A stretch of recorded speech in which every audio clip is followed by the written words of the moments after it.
So we were talking about the threshold question in every copyright case is the thing in question copyrightable to begin with?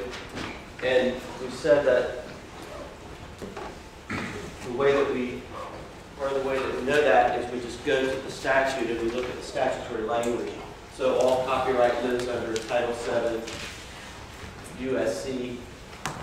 And around Section 100, 101, there's language that talks about what is copyrightable.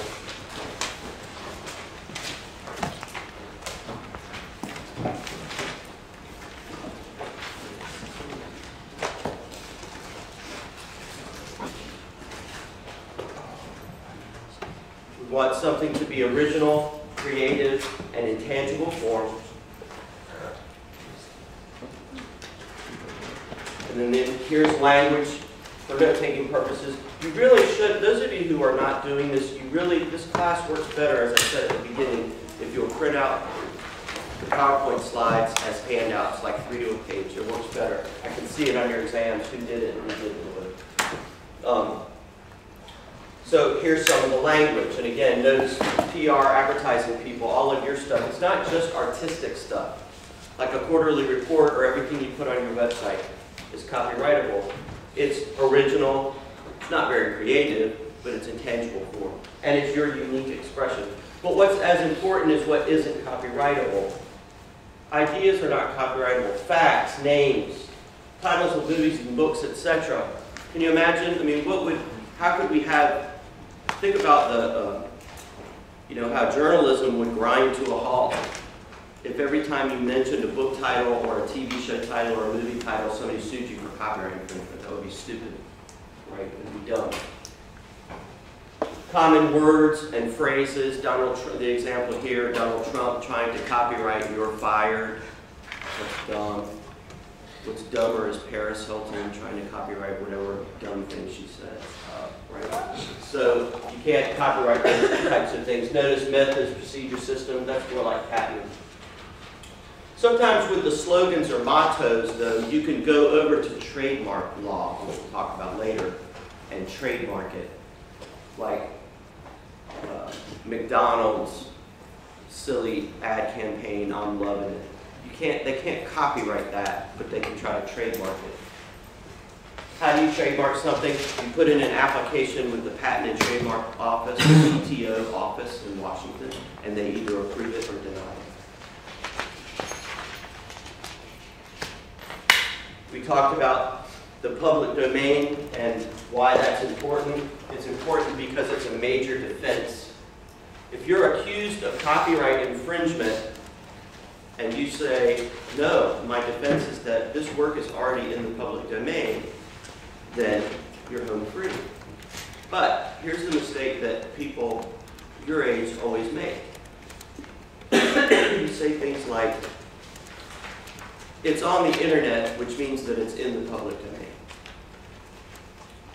Is that true? No. Not at all. How do things become in the public domain? Well, first of all, and what you should write on this slide,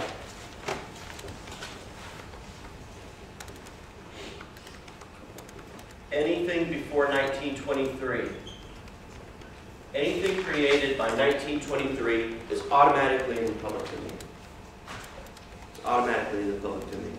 So see, here's another reason why a legal rule can shape the world that you see and hear without you realizing that there's a legal rule behind it, right? And so we talked about, I think we talked about Walt Disney. Did you grow up watching Walt Disney? Right, and how he uses this legal rule. He uses all those old stories, Cinderella, Pinocchio, Snow White, because they're all very, very, very old. And that means he doesn't have to get anybody's consent. He doesn't have to contract the proper way. He doesn't have to pay anybody. They're all in the public domain, meaning every single dollar he makes from those classic movies comes to him. He doesn't have to share it with anybody else. Very smart. Really smart. The other way things come into the public domain is that the copyright term expires.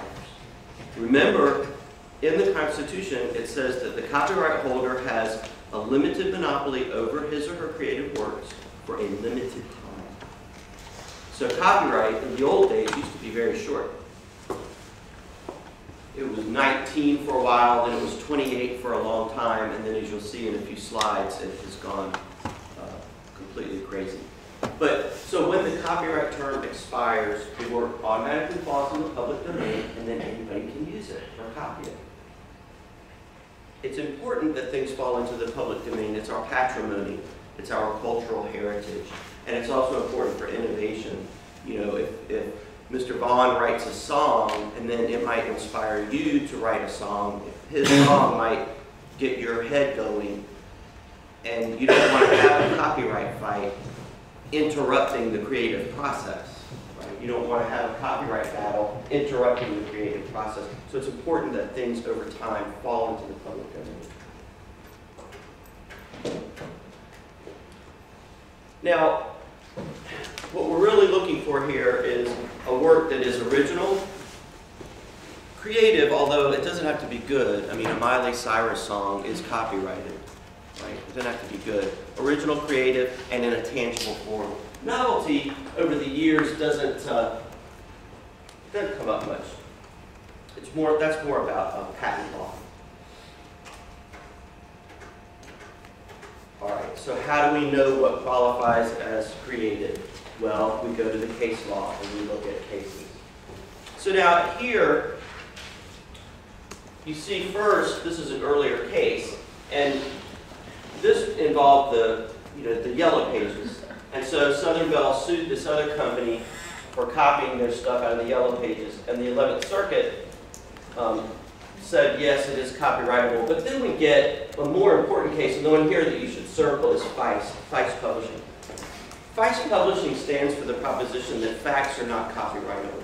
So if you wanted to say that at the next smart cocktail party you're at, don't you know, facts are not copyrightable. You can cite this case. This case tells you that facts are not copyrightable. You know, there's nothing original or creative about a list of phone numbers. Sporting events, all of the sports teams and sports leagues are really greedy and they sue people all the time. And so this was one of those famous cases where the greedy sports people are suing fans. And this is before y'all had your smartphones. So before smartphones, we had pagers. And pagers, you could only put a very limited amount of info out. It would be like sending a very primitive text message. In fact, the original pagers, all you could send was your phone number. Like if I called you and I couldn't get you, I could key in my phone number, and that's what would show up on your pager. That's it, just my phone number, so you knew I called. So anyway, this is Motorola invented or first marketed these pagers, and what fans were doing was basically, you know what, like today we think of as live blogging. You have your laptop and you're at an event and you're sending out tweets about the event you're at. That's basically what they were doing. People were using the pager to say, like, send out the score, right? Halftime, 96 to 102, whatever. So the NBA sues the company, and this should remind you of another famous case like this, copyright case that involves a new technology, and where the courts have to figure out Sony. the Sony case of 1984. And so, and what kind of infringement did the court say that was? Vicarious. Vicarious infringement. So here's, again, another reason NBA should have known this case was a dog. So, because it's too parallel to Sony. But so what they were trying to say was, these people are violating the NBA's copyright. Why would that not be so? Is it like a public thing, like the score's like a It's not that the score is public, it's that the score is a what? fact? It's just a fact. You can't copyright facts. See, they started, the sports teams started trying to file lawsuits just like this about live blogging. They started to try to sue bloggers who were live blogging the games on the same sort of basis, which is stupid. They should have known. I mean, it was a real frivolous. These are frivolous lawsuits because even y'all already know from the Sony case that this is a dumb lawsuit. Right? So then they use the Feist Publications case as precedent for NBA v. They might. I haven't Oh, looked okay. in the footnotes, but yeah, you're certainly right. You could point to Feist and say, Feist teaches us that facts are not copyrightable, therefore the NBA should lose this case, because all the fans are doing is sending out facts. A player running down the court, doing the layup, and scoring is just a fact. It's not a unique expression that is original and creative and put in tangible form, is it? Right? Law is all about definitions and categories. And if you can't fit it into that definition or category, then it ain't copyrightable. It's got to be a unique expression that's original, creative, and in a tangible form. And somebody shooting a basketball does not fit into any of those categories. What if it was you were watching ESPN Sports Night, or watching the game, watching the game on ESPN, and you recorded it and then uploaded it onto YouTube? Why is that a very different case? Because through ESPN. Because what? It's through ESPN and that they're the ones who have possession.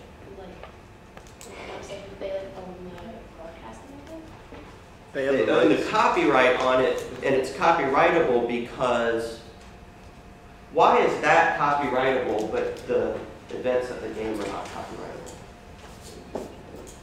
Because they're videoing it. They videoed it, which means It's theirs. it's their unique expression, it's original, it's creative, and it's in a tangible form. It fits the definition. You always go back to the definition or the category, right? So the answer is ESPN. I mean, they're the ones who chose the camera angles and did the music, so it's their unique way of presenting the game. So it's original, it's creative, and they put it in a tangible form, videotape. Right?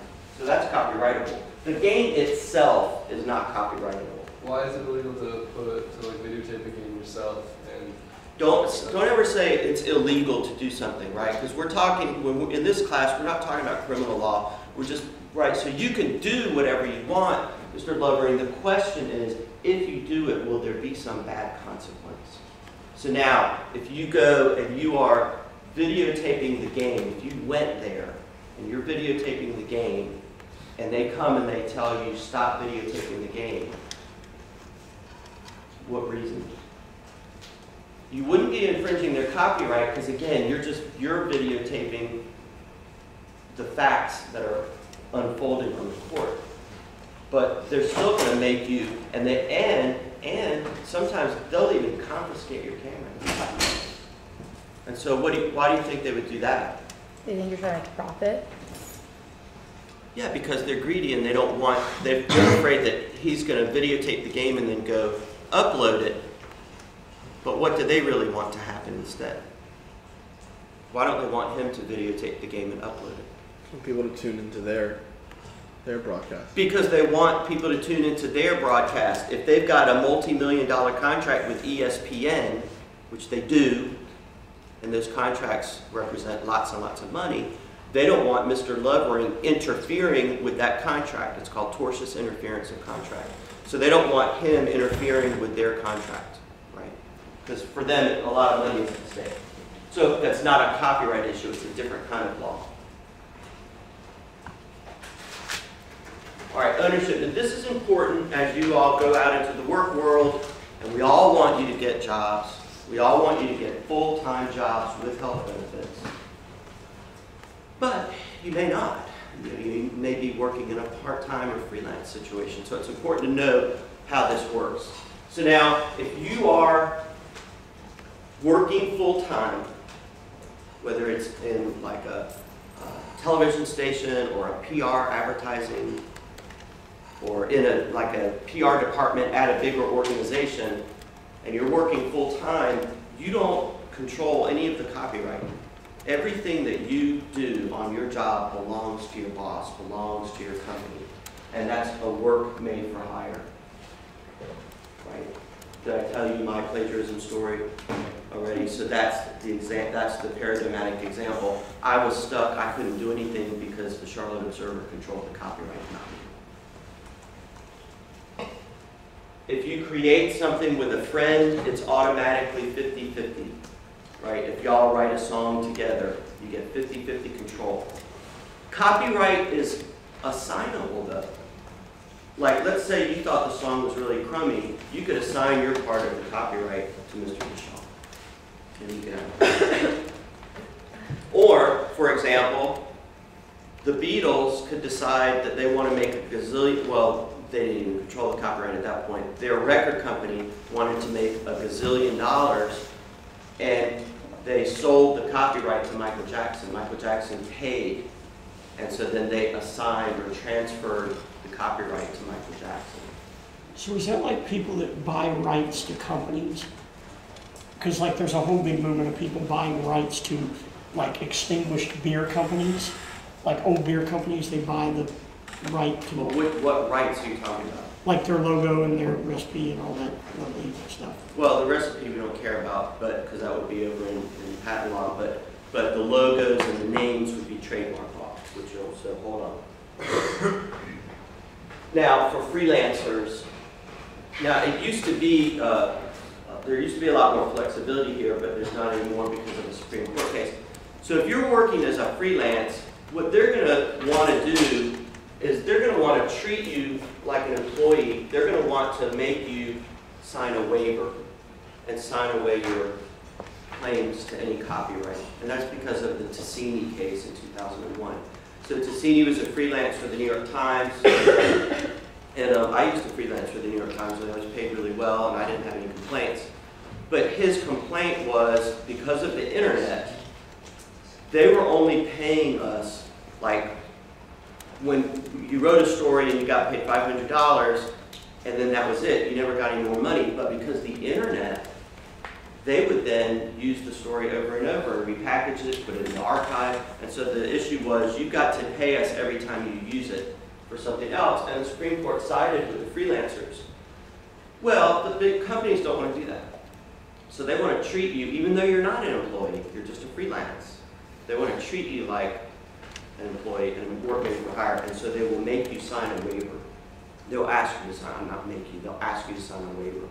It's basically giving up any claim to the copyright. That's funny, in just a decade, that has become standard operating procedure. You'll run into that everywhere you go if you're working as a freelance. So what was that Ticini 1991? 2001, I think I've got it on here. Yeah, and just some note taking here. More note taking that just fleshes out these. Well, I've got it somewhere in these PowerPoint slides, so we'll run across it.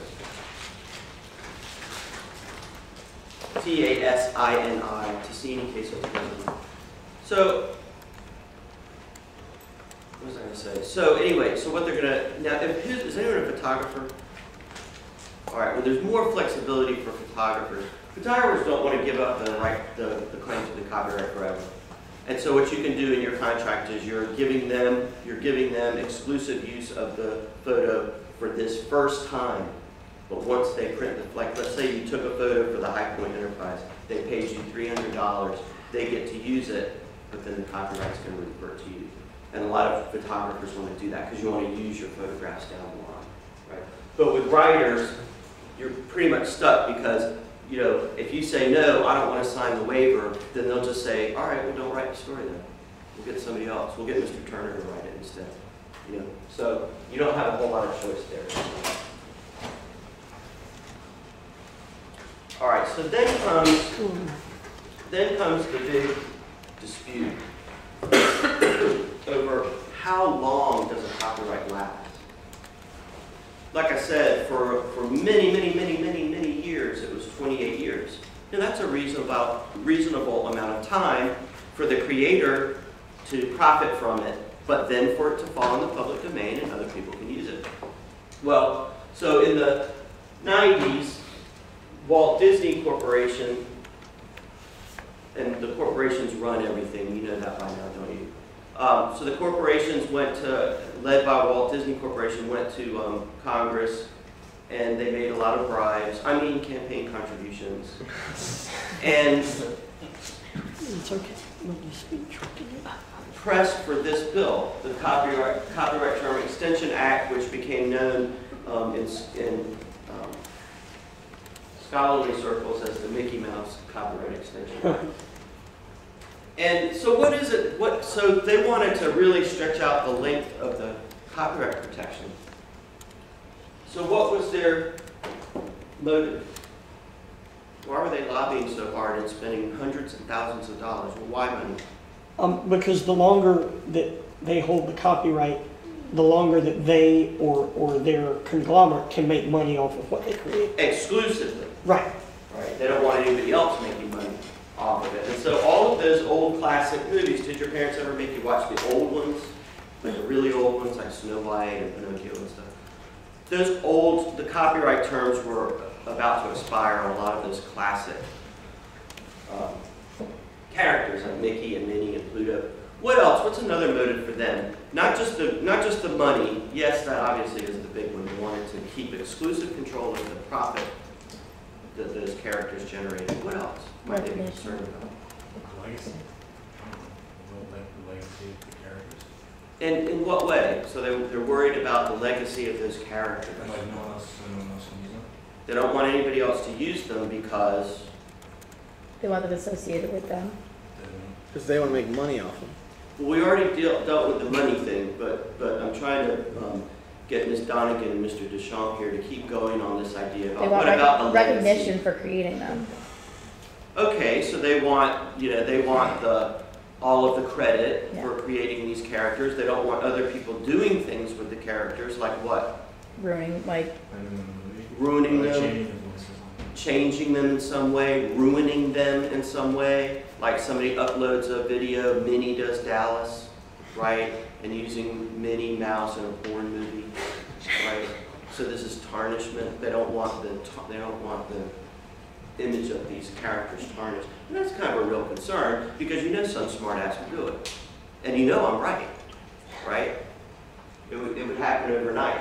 So there's the there's the financial argument or concern for them, but then there's also a sort of like moral/normative argument for them. They don't want to lose control of these characters. They want these characters to be the wholesome, characters for the kinder, and they don't want to ruin it. So Congress changed it to life plus 70 years. So, which is a long, long time. the life of who? The life of the creator. Oh, okay. So if you write a song, the copyright term the clock doesn't even start ticking until the day you die, and then it runs 70 years. And so if you live 70 years, we're looking at 140 years total. So that means, the practical upshot of that means, if anybody in this room right now creates something, nobody in this room will ever be alive to use it. Right? We'll all be dead. So there was a big uproar about this. And notice what it is for corporations. 95 years from the date of public, or 120 years from the moment of creation. 120 years. So this is for a person creator, and this is for a corporate creator.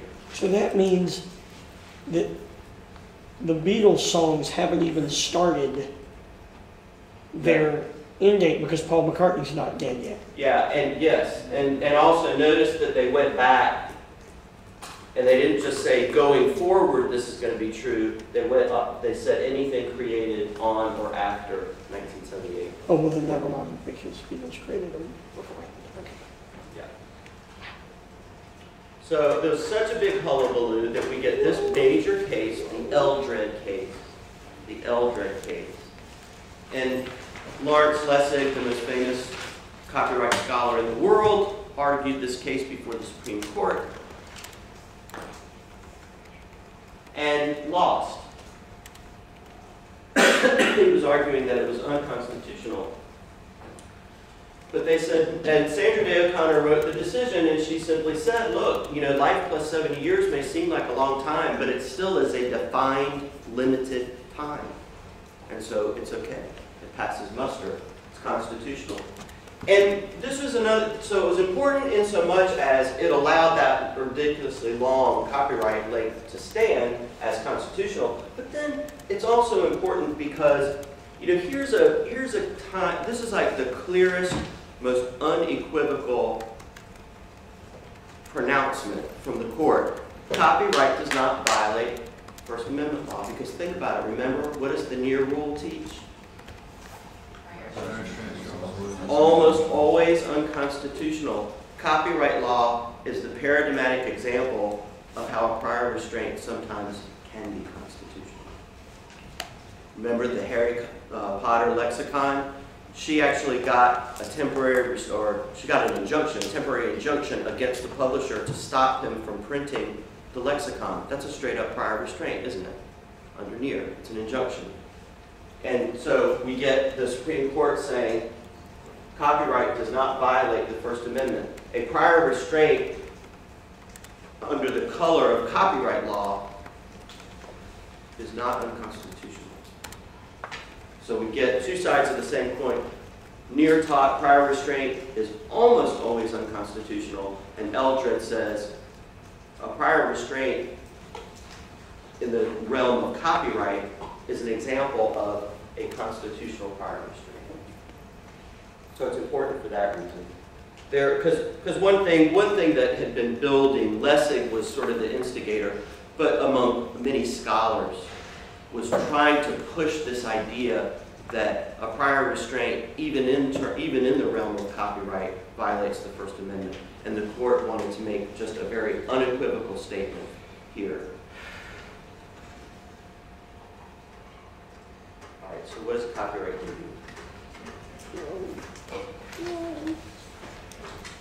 So the obvious one is the right to copy, the right to reproduce. But it gives you a lot more than that. It gives you control over derivative works.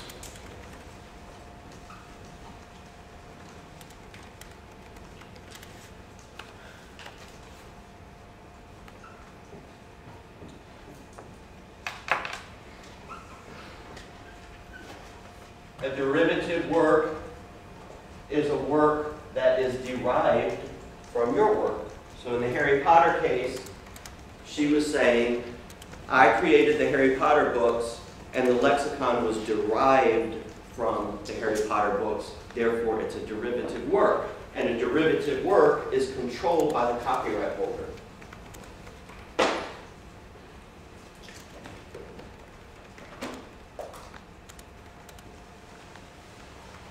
So we can think of it here as this dichotomy.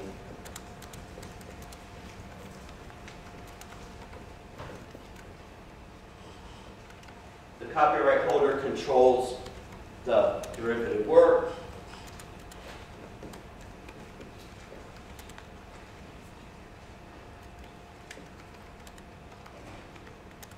And the copyright holder does not control a transformative.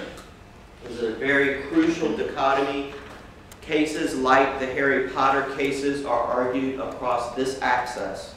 It's a derivative work that is controlled by the copyright holder, or it's a transformative work that isn't controlled by the copyright holder, and that's what they argue in court. And so that's what the Harry Potter case was. She said the lexicon is a derivative work controlled by me. The other guy said it's a transformative work that isn't controlled by you, greedy guts.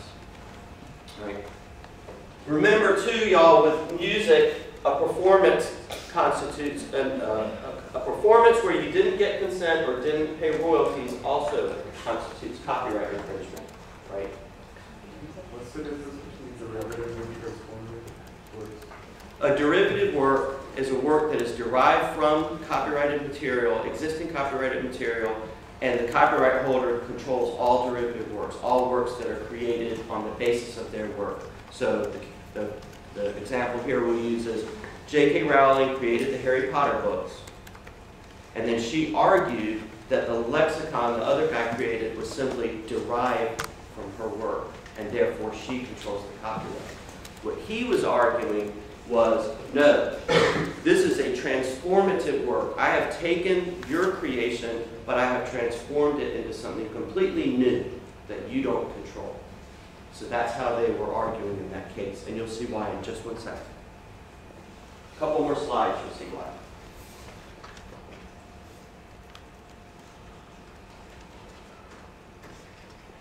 Oh, here's the Decini case. So the Decini case, think about, was an example of derivative works. Like I write a story for the New York Times, and so there's the original work.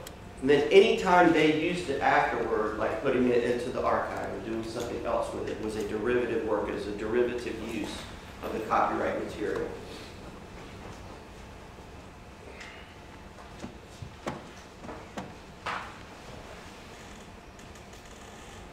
This really is more of a practical case to point out to you. This is why when you guys go out to work, if you're working as a freelance, this case explains why they're going to ask you to sign a waiver, right?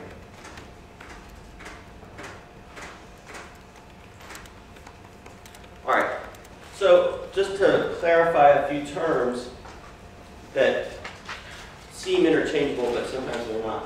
So plagiarism really is something that happens over in the land of ethics. It's not really a legal issue, it's an ethical issue.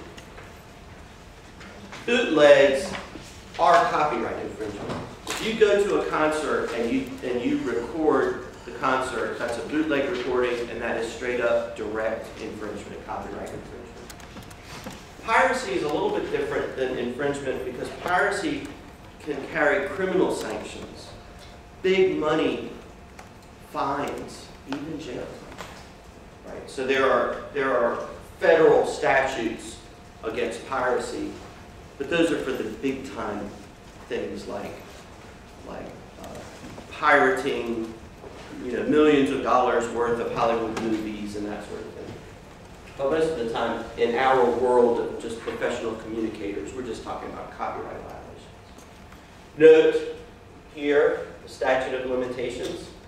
From the time somebody does something that you think is infringing your copyright, you have 3 years to sue them. And if it's 3 years and a day, it's too late. You can't sue them.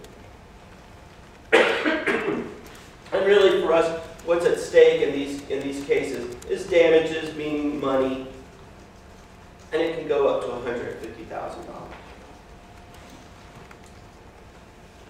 So piracy, bootleg, and plagiarism, and that statute of limitation is what infringement is? Like, I don't know. No, these are, look, piracy is different from infringement because it's much more serious and it can carry a criminal penalty, which is different than civil. Remember, a civil case is a case that's just between two individuals. A criminal case is between you and the government. In other words, piracy is something that the government would come after you for and could even have you arrested for and could even have you put in jail. It's unusual, but they could. So that's different than copyright infringement. Infringement, Ms. Robinson, is a civil case between two people, and all that's at stake is money. Bootleg is an example of copyright infringement. Like, copyright doesn't apply to just written works or video. This is like if you record somebody performing. If you go to the concert and you secretly record the band performing, that's copyright infringement. So that's not how piracy is. I just, the way it's set up, it looks Yeah, like it's it's all what confusing. infringement is. So I'm just That's trying why I'm to- standing here with my finger next to each Okay. one as I'm explaining it. Piracy can carry criminal sanctions, meaning you could go to jail. That's different from copyright infringement. Copyright infringement is just a civil dispute where money's at stake. Bootleg, a lot of people don't realize that when you record music secretly at a concert, you are infringing that person's copyright. Plagiarism isn't the same as copyright. Plagiarism is an ethical issue, not a legal issue. You don't sue somebody for plagiarism. If you want to sue somebody for copyright, that's fine, but if you want to accuse someone of plagiarism, it's more about ruining their reputation. Right, so you're saying like if you record like a concert, not the whole thing, like a song on your phone, you post on YouTube, it's Yep. Really? Darn right. Mm. Because remember, the copyright holder can control, if it's a musician, performances of their work. True. Because for a musician, recording it, you are taking away their copy. Yeah. Because that's what they want to do. They want to record it and sell it. So like, J. Cole came here. If we like took that and uploaded it on Instagram and Facebook, we committed a crime. Darn right. Okay. Yeah, you infringe his copyright. You can't use his music without his permission. I mean, obviously you do it, but then the thing is this: if you put that clip up on your Facebook page, why didn't anything happen? He wants to be spread. It's too small for them. Right. So, because first of all, the copyright holder has to even be aware of the infringing activity, and I doubt he looked at your Facebook page. No hard feelings. And then, even if he did know that you put it on your Facebook page, he has to care. And maybe he wants people to put it on their Facebook page. Hey, it's free publicity, right? But you are infringing his copyright when you record him, right? So then, again, for note-taking purposes, from the moment of infringing activity, that musician who came to campus has 3 years from the time you put it up on your Facebook page. Right? He's got 3 years. Then the other difference, I'll go back to Ms. Robinson, is that with piracy, the fines can be huge and astronomical, even millions and millions of dollars. But here, notice with copyright, it's up to $150,000. So in other words, you could visualize copyright law, copyright violations, and then piracy is much more serious. It's up here.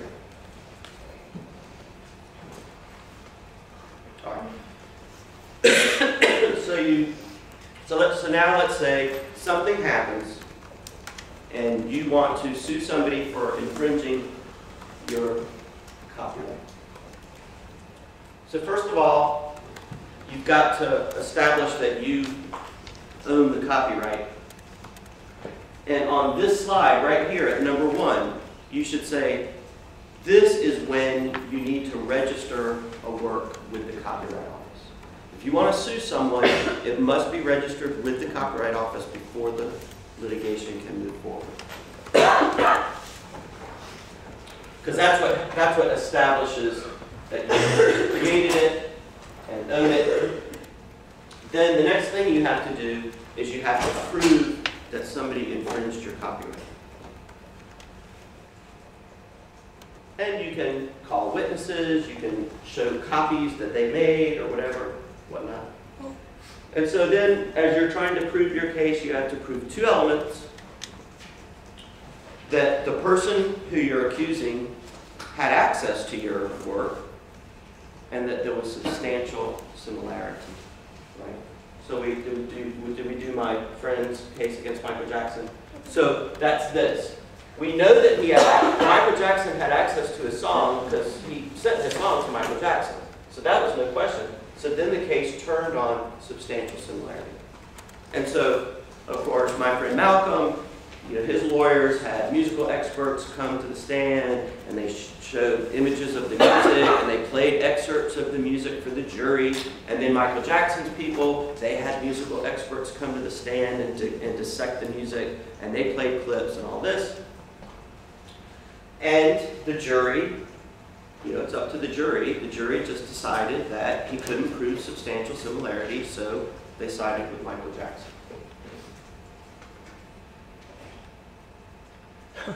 ZZ Top. Yeah, so ZZ Top v. Chrysler is one of the most important of the music copyright infringement cases, and so you should probably circle this one as the one.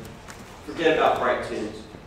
ZZ Top, and so once again, we have a very important case that's coming out of the world of advertising. A lot of infringement activity coming out of the world of PR advertising and marketing.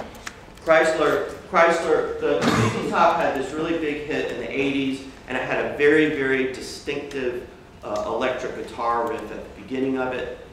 And so Chrysler had a new car coming out. They went to ZZ Top and said, "Can we use your song?" And ZZ Top said no. And they said, "Can we pay you $1 million?" And ZZ Top said no. Chrysler then went out and hired some musicians and put them in a music studio, and they imitated the ZZ Top song. It sounded just like it. So ZZ Top sues. Chrysler argues, we didn't copy their record, because they didn't just copy a recording of ZZ Top's record. But so here, This gives us, it supports the idea that even performing someone else's music without their permission or without paying royalties is copyright infringement. And so Chrysler lost. That was really stupid for a large corporation to do that. You would think that their lawyers would have said no. But anyway, that cost them a lot of money. Here's a really good one, but I don't know if it's going to work. These are, when you go through the, when you do the, when you look at the PowerPoints, these are live clips that you can play.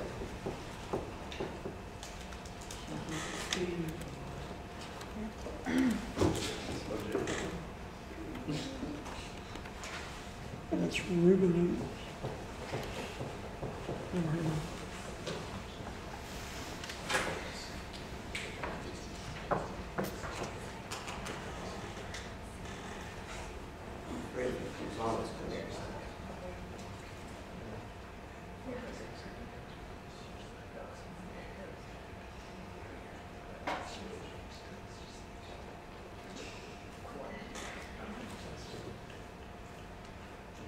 You think it's going to play?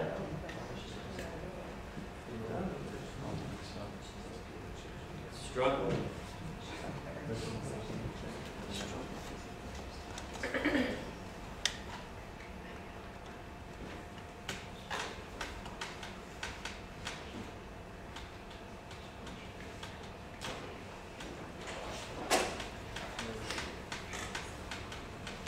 Oh.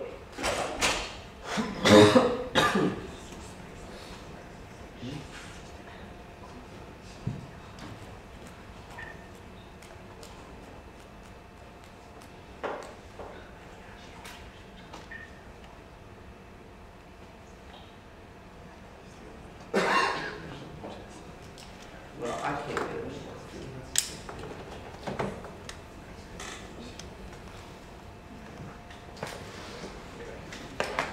Oh well, you'll have to listen to it at home. It's really cool how this damn thing would work. I'm going to try it.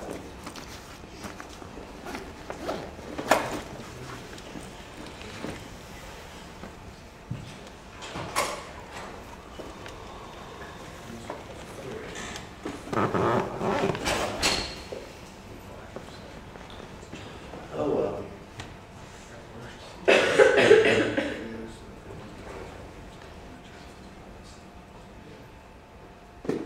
I hate when technology doesn't work.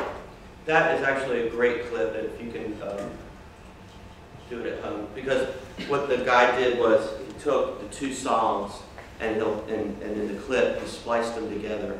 5 seconds of one song, 5 seconds of the other, 5 seconds of one song, 5 seconds of the other. And you can hear it's straight up copyright infringement.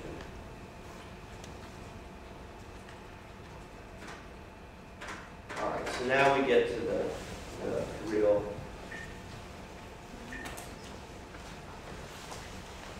We get to fair use. And fair use is the most important part. Well, we'll go ahead and play it. Let everybody hear it.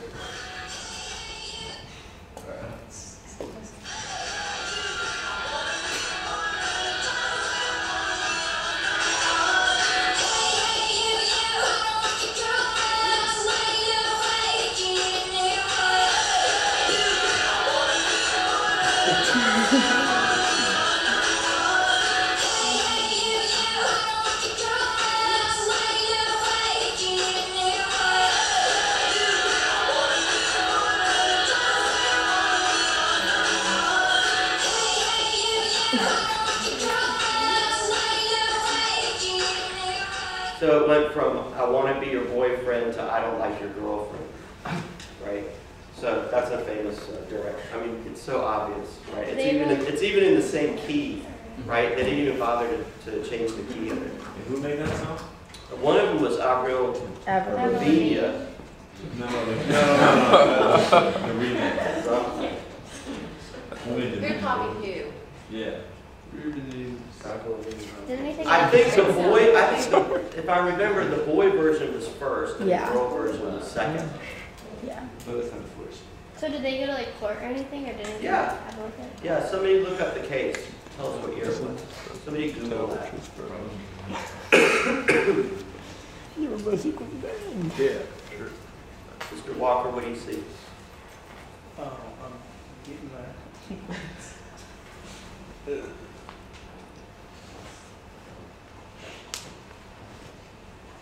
This went all the way to the Supreme Court? I don't think so. Oh, There's a okay. little- Anything? 2007. 2000. Because Is it in Wikipedia? Which is Yeah. fair. Yeah, I figured. All right, so fair use, we get to the most important part. Fair use is especially important for y'all as college students, and you'll see why in just a second. So what happened in 1976 was lawmakers were disturbed by the proliferation of copyright suits.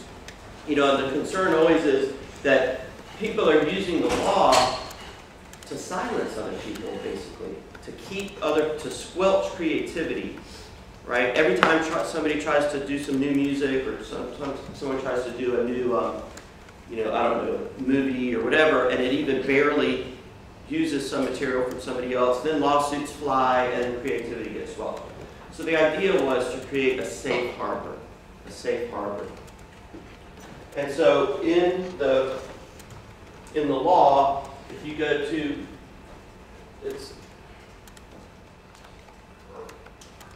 even the low text stuff doesn't work in this one. So in Title 17 in the U.S. Code, and then you go to Section 107, that's where the fair use language lives.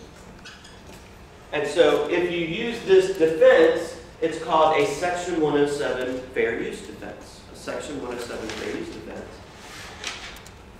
And the idea, especially that what they were really concerned about, look at some of the things that they're trying to protect. They want people to be able to use copyrighted material without worrying too much for criticism, comment, news reporting, teaching, scholarship, and research. Right? And so we're in an educational setting, so fair use is very important to us, right? It's why at the beginning of the semester, when I sent you out those chapter excerpts, I don't have to worry about that because I know what the law says, right? I'm using it for educational purposes. I'm using it for teaching, for scholarship. Plus, they were very short excerpts, weren't they? Right? So that you'll see that that's going to be really important too. So let's go for just a second. Have another window here. So like we have a play going on here at High Point right now. You have to pay royalties for that. Right, but if they filmed it and just shared it within HPU, that's fair use, correct? You can argue that, but the problem is that if they're doing a play, they paid royalties for it. The school is not going to risk a lawsuit by performing the play without doing it the proper way. Which they've already done. Right. And as part of that contract, it probably says in that contract explicitly that they're not allowed to take it unless they pay for that. They'd have to pay for that as well. That would cost them extra. But if it was just a class project or something like that, it would be more common. But like I said, the school isn't going to take a chance on something like that. They're going to do it the right way. So we can go to the actual statute.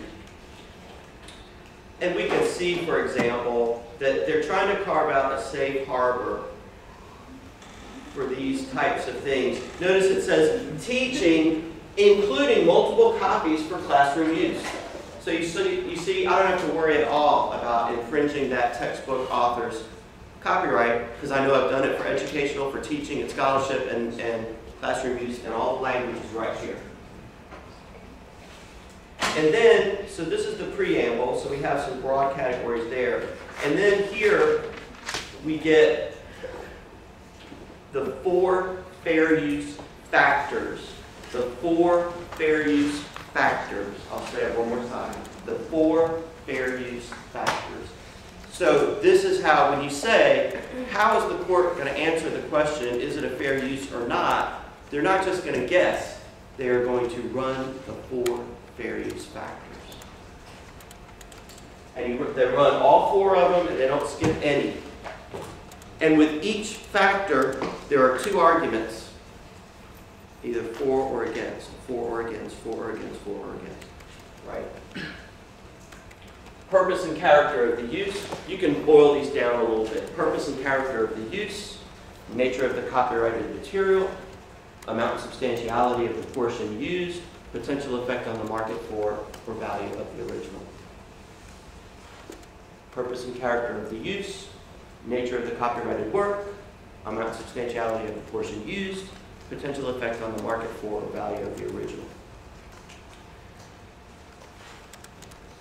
Now notice we've got 2 questions about the new use and 2 questions about the old work. So let's hold the Harry Potter example in our minds as we're thinking about this. Purpose and character of the use, that is the use of the copyrighted material, that's about the new work. That's about the lexicon. Nature of the copyrighted work, that's about the old existing work. That's about the Harry Potter books, the old work.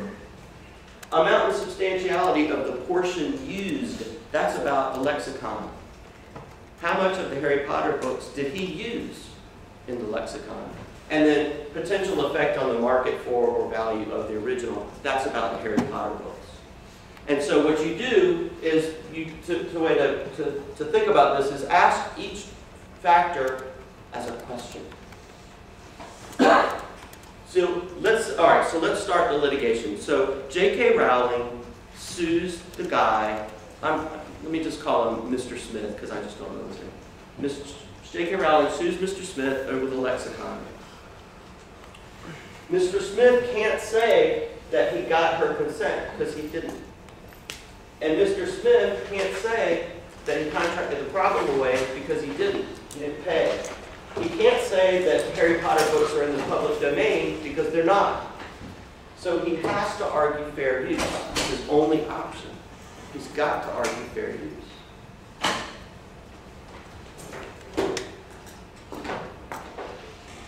And so we can go, yet another screen. We can go. It's RDR books, the Vader Arts lexicon. Okay. What was it? RDR books. Okay, that was the publisher. Yeah, Vader Arts.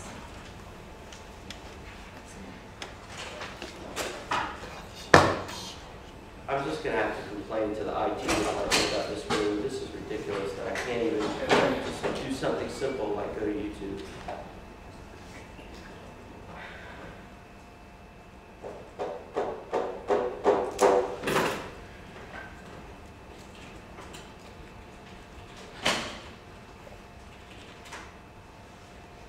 Okay, now listen carefully. This is just from a news story. This was from the actual, when the case was unfolding. And this was a news report. And listen to what she says.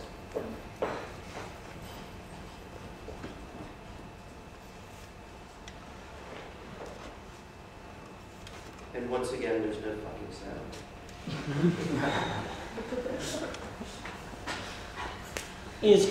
Because YouTube's on mute. Yeah, go down to the bottom left-hand corner with the megaphone. Maybe not. There's still no fucking sound. Okay. Is the output the wrong one? It's not muted. I mean, it's on, and I got the volume cranked up. The computer preferences.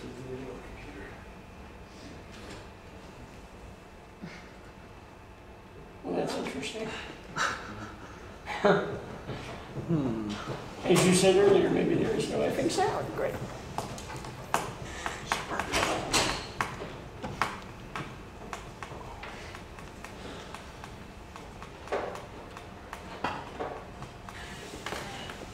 You want one of us to turn it on our computers?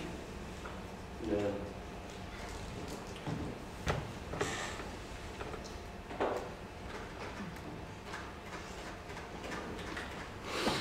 All right, so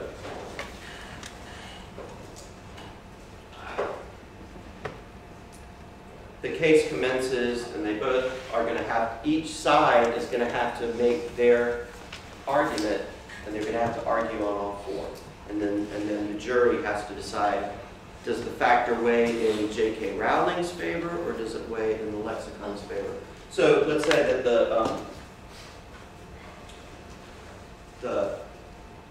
let's say Rowling's side is first, and she's saying she's going to argue this. It's a derivative word. You derived the copyright, you derived the lexicon from the Harry Potter books, and I, the copyright holder, control any and all derivative words. And so one thing that she said on the stand, and one thing she said in the interview, she kept saying this over and over. Yeah, it looked like it was an interview with a television reporter, but she was coached, right? She was really making a legal argument. She said several times that she had planned on creating a lexicon or an encyclopedia of Harry Potter. And so the first argument that she's making is she's saying the use, which is the lexicon, is merely derivative. It's merely derivative. Then he's going to argue, well, what is he going to argue? Y'all, you tell me. He's going to argue that it's transformative. How so?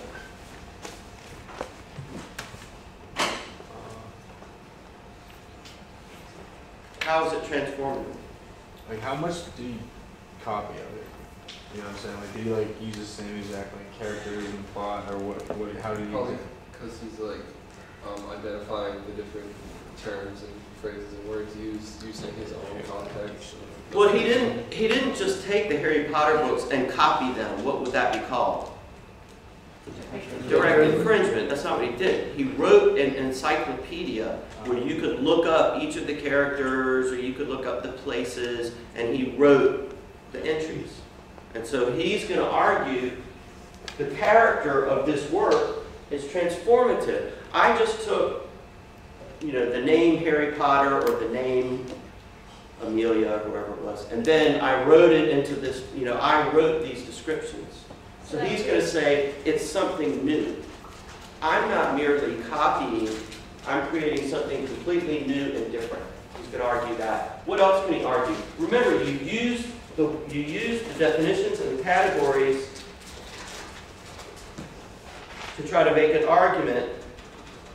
So he could also go back to the statutory language. Can he fit himself into any of these? About number 3, What? the amount and substantiality. No, don't skip ahead. We're not there yet. We're still talking about purpose and character of the use. He's still got to make his argument. Can he make use of any of the statutory language here? Education? He could say his book is educational. Sure. He'd try to say that, which he did. The criticism one? Was he like criticizing the characters? Yeah, criticism and comment. And see, that's what she got out on the courthouse steps and said,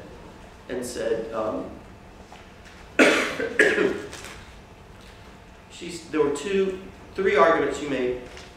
One, she said she was going to make a lexicon herself, so she was in a veiled way saying it was derivative. Two, she says, it took too much and gave too little. See, we don't need the clip, I'll just imitate her. It took too much. So this is going to the amount of substantiality. And then she said, there's no comment or criticism or commentary. Right? And so she's trying, she knows that he's going to say these things. And so she's attacking. He's saying that he, in the lexicon, didn't offer any criticism or commentary. Right? But he's going to argue that. It's educational, it's comment, it's like news reporting. Isn't it kind of like news reporting? Like I read all the Harry Potter books and now I'm doing this little summary thing. So he's going to try to use as much of this language as he can when he's talking about purpose and character of the use, and he's going to argue that it's transformative. You see how these are pitted against each other?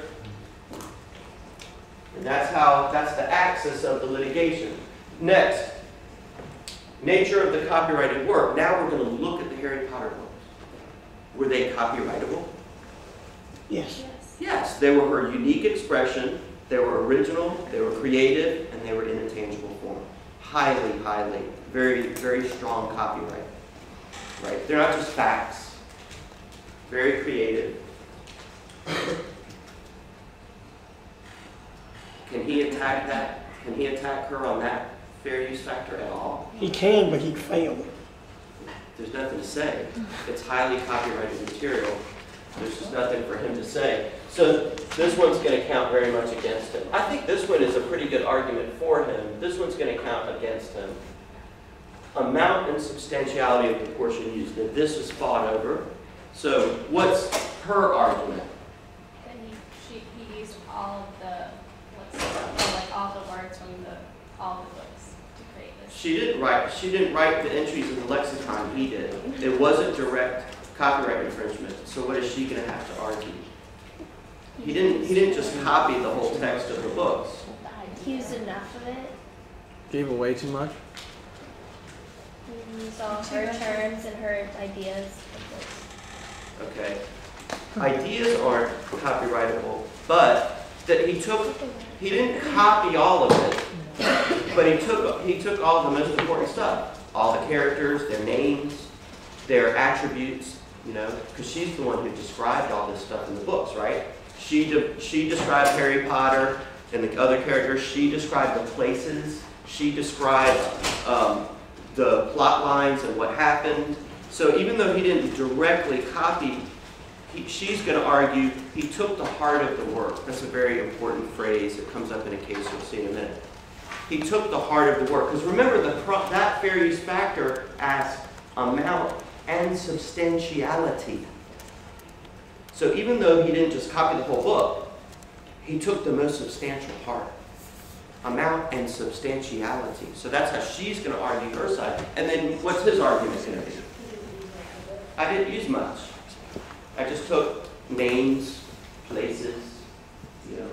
He's going to argue the opposite. He's going to say, oh, I used very little. That's why she got out on the courthouse steps and said, it adds too little and takes too much.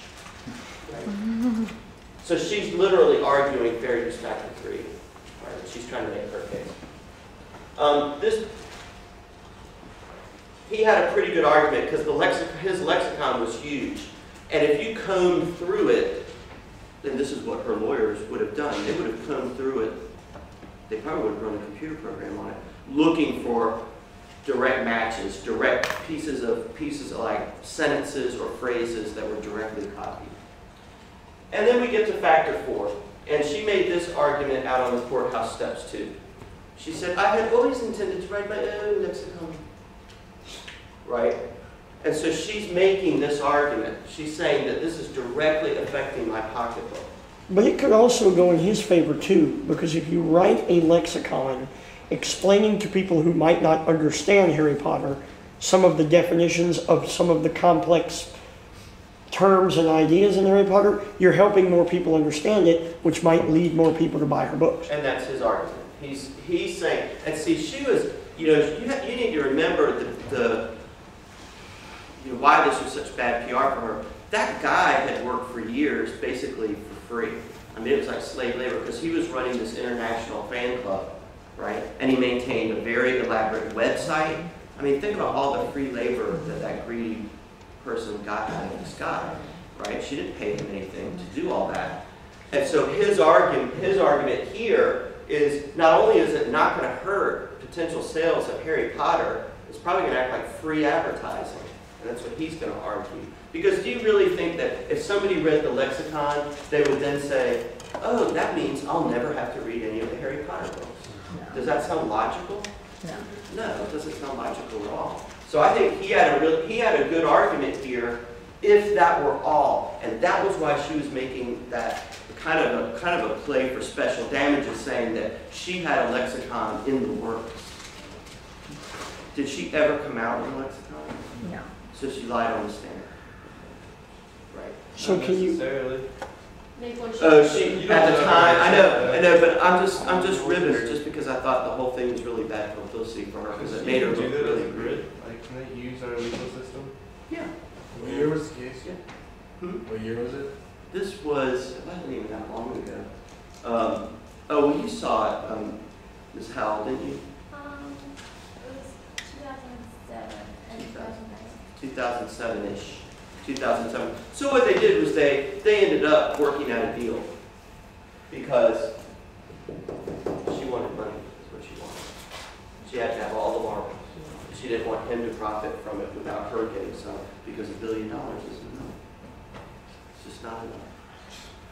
So that's how it was litigated, and the court, the thing about it is, I mean, really, anybody looking at that case going in, you know, already knew that, I mean, it was a derivative book, and there's really no question about it. But, you know, the question was, should she have litigated that case, or should she have just let him do the, because remember, 2 years earlier, she had said that she liked the idea. 2 years earlier, when she heard about it, she had even said, like in an interview or something, that she liked the idea of it. And so he ended up feeling really betrayed and burned. Do you think he kept running the fan site? Absolutely. Maybe, I don't know, but I would have felt really burned by that, wouldn't you? Yeah, So that's but how I that mean, works. So if it's a fair use case, you got to run all 4 fair use factors, and you have to argue both sides on each one, and then just figure out which one is favored. So then we have just 2 cases. 2 cases.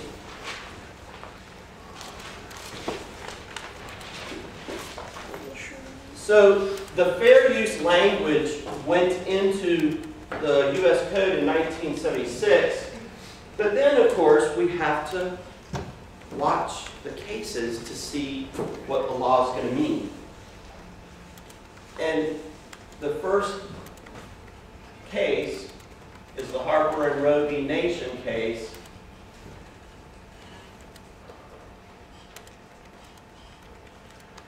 And this is the first case where the Supreme Court tells us how the law is going to operate. Gerald Ford leaves the White House, writes a memoir about his years in politics, and Time magazine gets an exclusive contract with Harper and Row. You know how books and magazines always come out on a Monday. So the book was going to come out on a Monday, and the Monday before the Monday, Time magazine was going to run an exclusive excerpt, like 3,000 words, a big excerpt from the book. They had paid Harper and Row $25,000 in advance, and they were going to pay another $25,000 when the excerpt ran. The Nation somehow got a hold of a copy, and on the Monday before the Monday before the Monday, they ran a huge excerpt from the book. So Harper and Row sues the Nation for copyright infringement. The Nation can't say they got consent. The Nation can't say that they contracted the problem away by paying, and they can't say that it's in the public domain, and so they've got to argue fair use. Now, based on the language in the statute, the Nation thought they had a slam dunk case. Remember, it says right there in the statute, news reporting, and comment, and criticism. So they thought they were home free, and it did seem like a really good case. But the Supreme Court sided with Harper and Row. So of course they argued that it was newsworthy, it's comment, it's criticism, but the Supreme Court said, no, it's not. This is tortious interference of contract, is what this is. Because Time had the contract with Roe. And in fact, it spoiled the contract, because Time then said, well, we're not going to pay you the other $25,000. So it spoiled that contract. Nature of the work, the Nation tried to argue that because it was unpublished, it meant that it wasn't copyrighted. And the Supreme Court said, that ain't so. The minute it's created, it's copyrighted. And then they also tried to say that because it was history, it was just facts. So it wasn't a very strong copyrighted. yeah, but Gerald Ford created. Right, and the Supreme Court said, no, it's not. It's his unique expression, it's original, it's creative, and it's in a tangible form. It's a very strong copyright. And of course, historians everywhere rejoiced that the Supreme Court finally said that the work that we do is creative.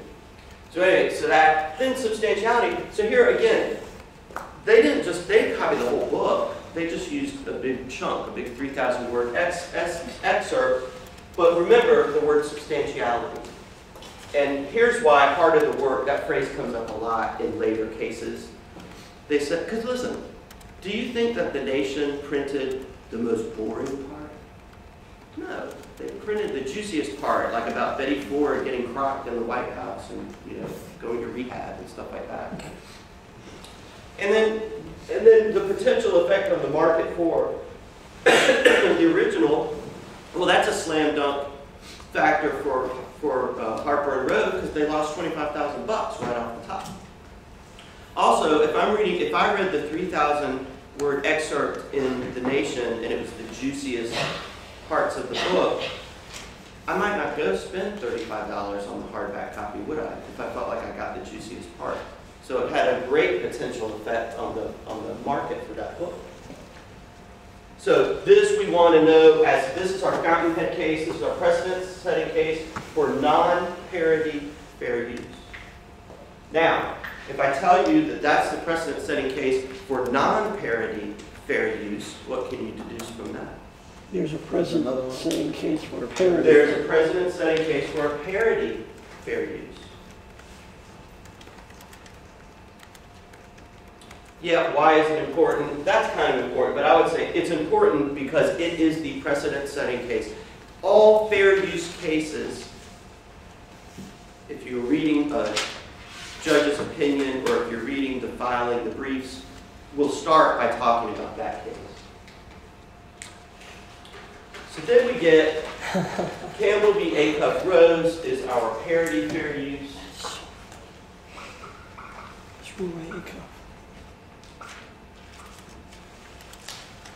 And this involves a classic song by Roy Orbison from the 50s, Pretty Woman. Anybody know that song? Anybody know that song? Miss Marshall, you know that song? Right. So then comes Two Live Crew, and they sample it. You remember how the beginning of it goes?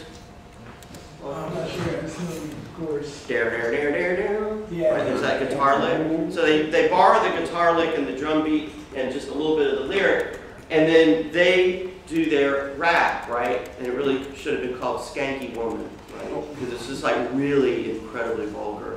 And you know, all sorts of four-letter words. I don't think that Roy Orbison ever thought of bitches and hoes when he wrote that song. Well, my question is, like, rappers sample old music all the time. So, did they not, like, buy the right, like, from him, or, like, how does that work? They did not get his consent, nor did they pay any money to use his clip or some of his music, which is why this suit ensued. Okay. Right? So they didn't want, because remember, Two Live Crew, this was not the Breast Cancer Awareness Week at the sorority. I mean, they're trying to make money. Right? And at the time, they were a big act. They were making a lot of money. So they didn't get consent. They didn't contract the problem away. It's not in the public domain, and so they're going to have to argue fair use. It's not. Maybe. Is it? You got to run the 4 fair use factors. Right? And so you say, so they use the clip and part of his song, and so we run the 4 fair use factors. What's the purpose and character of the use? Does that favor Orbison's people, or does that favor Two Live Crew? What's Two Live Crew going to argue? Are they going to argue that it's educational? No. Scholarship? Christ, no. Purpose and character of the use. What can they argue? Comment? What's the dichotomy? What are the two things the two sides are gonna argue? Oh, the derivative versus transformative. It's either derivative or transformative. So Roy Orbison's people are gonna say it's derivative. They're gonna try to say it's transformative. So they put completely new lyrics on it. Also, it's not even similar. It's not even remotely similar. We got 21 minutes before class is done. Okay, give me just a minute just to finish this slide. This is the last slide. So perfect timing. And then if you go to nature of the copyrighted work, there's no question that the Roy Orbison song was copyrighted. You go to amount and substantiality of the portion used. Now, Mr. Deschamps, does that factor favor Two Live Crew? Say it again. Amount and substantiality of the portion used. Yeah. Yeah, because a sample is just a tiny snippet. Potential effect on the market for or value of the original. Tell me this. Do you think that the young people who bought the 2 Live Crew album would buy that, listen to Pretty Woman, and say, oh good, now I don't have to buy the Roy Orbison thing? They're not even the same thing. They're not even the same audience. Happen a lot. Hmm? Does this happen a lot with? Yeah. Really? Yeah, cases like this happen all the time. And so the court runs all these factors, and the court said that number 4 was a biggie, because the money part's always very important. And the court, acknowledged that it's kind of silly to think that a Roy Orbison fan is going to accidentally buy the rap version, right? And that it's going to affect the market for. Also, the Roy Orbison hit was, 50 years ago or something. And so anyway, very different markets. They're not even similar. But what was key was number one, the purpose and character of these. And the court reasoned that if you're talking about derivative versus transformative, that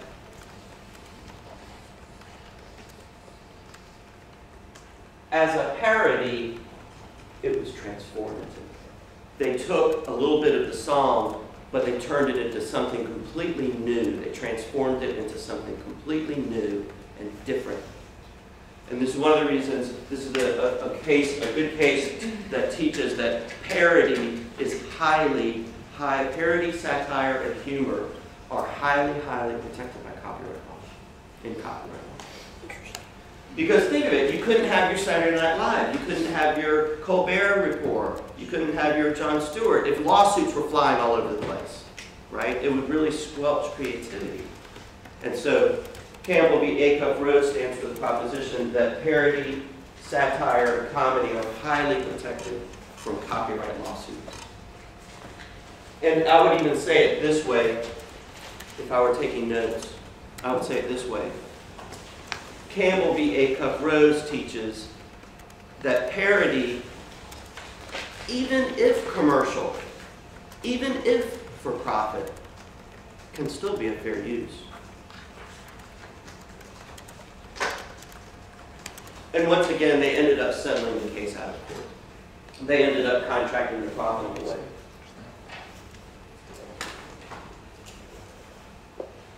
Parody, even if for profit, can be a fair use.